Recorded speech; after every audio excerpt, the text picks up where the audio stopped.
অজুহাতৰ এখিলা উকা কাগজ। বহু ৰাতিলৈকে সাৰে থকাৰ অভ্যাস আছিল মোৰ। তথাপিও সাৰ পাইছিলোঁ প্ৰতিটো পুৱাতে তুমি কৰা প্ৰথমটো ফোন কল। আৰু এনাৰ্জি সদৃশ তোমাৰ ফোন কলটোৱে মোৰ দিনটোৰ পৰিক্ৰমাৰ আঁৰত লুকাই আছিল এক অনাবিল শক্তি। সঁচাকৈ সময়ে সলনি কৰে সকলোবোৰ। মানুহৰ ভাল লগাবোৰ বেয়া লগালৈ ধাৱমান হয় নজনাকৈ।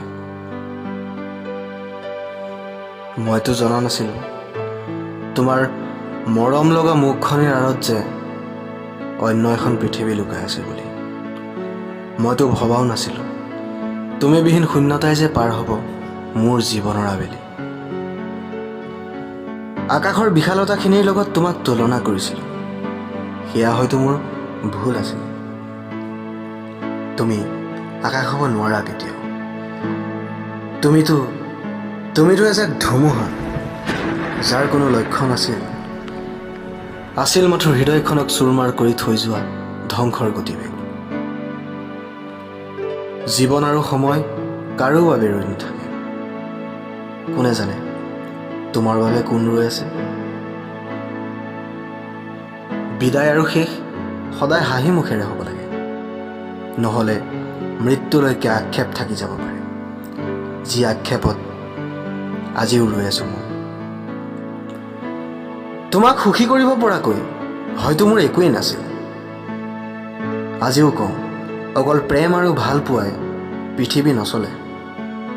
মানুহৰ সদিচ্ছা, অনুভৱ, অনুভূতি আৰু ত্যাগৰ আৱেগ থাকিলেহে ভাল পোৱাবোৰৰ পৰিচয় সন্ধান কৰি সকলো প্ৰাচীৰেই ভাঙিব পাৰি।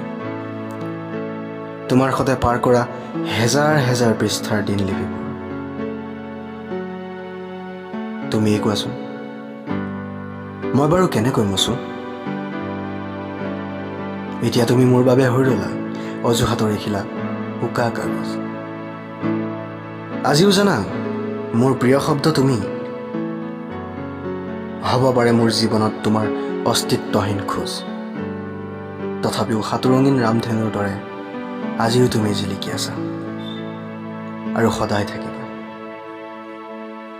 এতিয়াও মোৰ প্ৰতিটো পুৱা তোমাৰ পৰাই আৰম্ভ হয় আৰু অৱসাদৰ ৰাতিৰ বুকুত বিলীন হৈ তোমাতেইতো শেষ হয়। কেতিয়াবা মোৰ বিষাদ সিক্ত দুচকুলৈ আবতৰীয়া বৰষুণ হৈ নামি আহা। বৰ কষ্ট হয় জানা, বৰ কষ্ট হয়। তুমি হয়তো নাজানা মোৰ প্ৰতিটো কবিতাৰ শব্দইতো তুমি, য'ত মোৰ জীৱনে চিৰায়।